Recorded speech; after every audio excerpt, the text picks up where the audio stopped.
안녕하십니까? 하나님의 말씀이라는 성경을 왜 읽을까요? 디모데후서 3장을 보면 이런 말이 있습니다. 모든 성경은 하나님의 감동으로 된 것으로 교훈과 책망과 바르게 함과 의로 교육하기에 유익하니 이는 하나님의 사람으로 온전하게 하며 모든 선한 일을 행할 능력을 갖추게 하려 함이라. 네, 바로 이 이유가 하나님 말씀의 궁극적인 이유입니다. 여러 가지의 이유가 있는데 그런 것들은 다 격가지일 뿐이고 한마디로 인간의 올바름과 선을 행할 능력을 갖추기 위함입니다.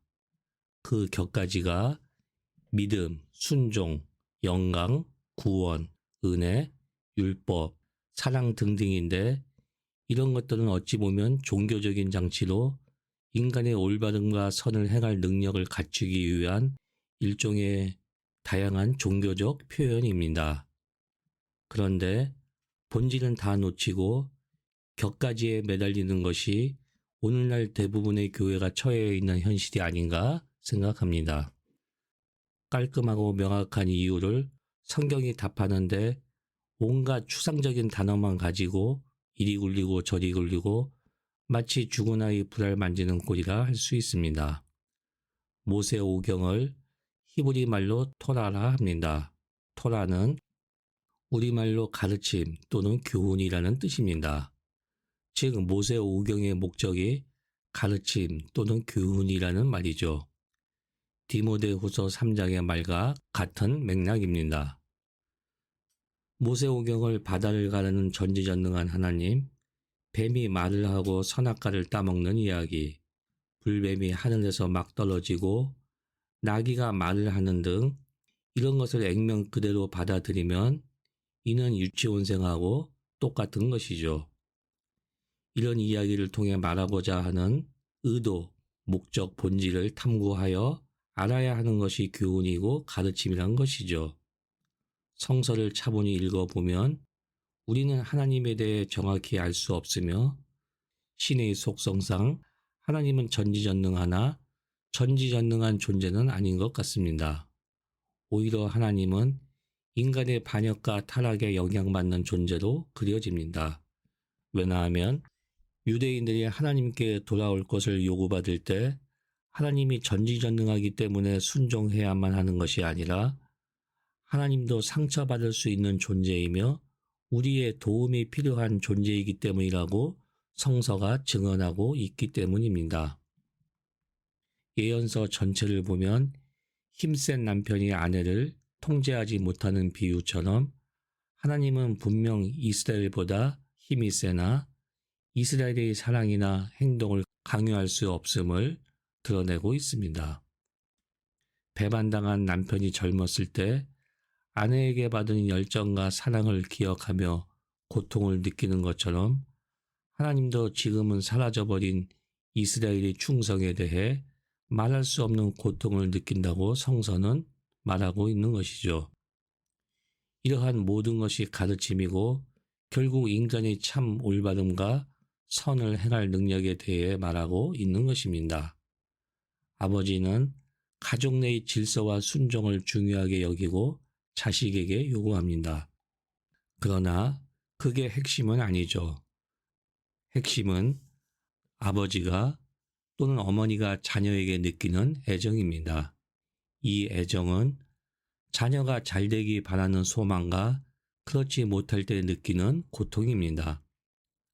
우리는 하나님의 율법을 지켜야만 하는 의무를 가진 존재로 살아가는 것이 아니라 하나님이 우리에게 허락하신 세상을 잘 알고 이해하여 우리 스스로의 힘으로 선을 쟁취하는 존재로 세상을 살아가는 것입니다.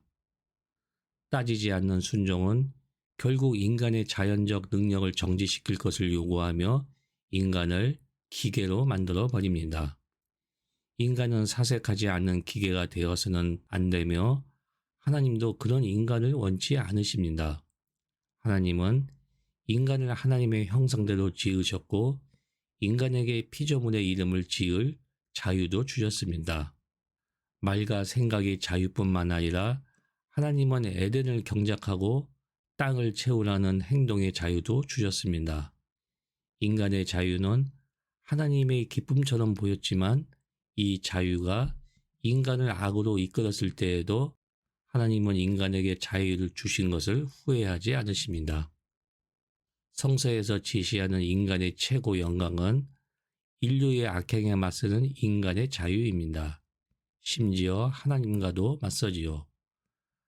아벨, 아브라함, 야곱, 모세 등은 자신이 이해한 선을 위해 하나님께 뻔뻔히 도전하여 이긴 자들입니다. 하늘은 스스로 돕는 자를 돕는다고 할 수 있는 것이죠. 섬김을 받는 것이 아니라 섬기러 왔다는 예수처럼 우리는 왕으로서가 아니라 아버지로서 또는 어머니로서 하나님을 만나는 것입니다. 결국 하나님의 가르침의 동기는 사랑이며 가르침의 목표는 우리가 지혜를 얻어 행복하고 선한 삶을 스스로의 힘으로 살아가길 원했을 것입니다.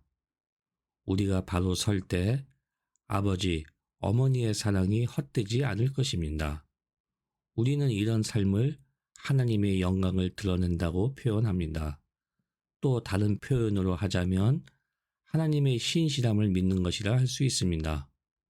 좀 더 구체적이고 실존적으로 또는 사실적으로 말하자면 부패한 권력과 돈에 나 자신, 내 존재의 영혼을 팔아 넘길 수는 없는 것입니다. 또한 나를 갉아먹는 그 어떤 것에 내 존재인 내 영혼을 뭉길 수는 없는 것입니다. 여기에서 해방되는 것이 구원의 참 뜻이고 참 자유를 얻었다고 할 수 있는 것입니다. 종교적 언어로 치장된 언어의 본질이 뭔가를 봐야 하는 것입니다. 복음서에 그토록 많은 시각장애자의 눈뜨는 이야기, 예수님이 가는 길을 이해하지 못하는 제자 이야기, 깨어나라는 이야기, 수많은 비유 이야기, 하나님 나라의 비유 이야기 등은 바로 이 점을 말하고 있는 것입니다. 어찌 보면 자신과의 싸움이 성령이 임한 자의 태도이고 십자가를 지는 것이라 생각합니다. 내 영혼을 돈에 팔아 넘길 수는 없습니다. 내 영혼을 불의한 권력의 힘에 팔 수는 없습니다. 내 영혼을 유혹하는 사탄에 팔 수는 없습니다.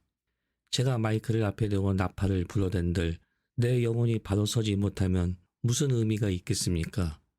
나는 나와 투쟁해야 합니다. 감사합니다.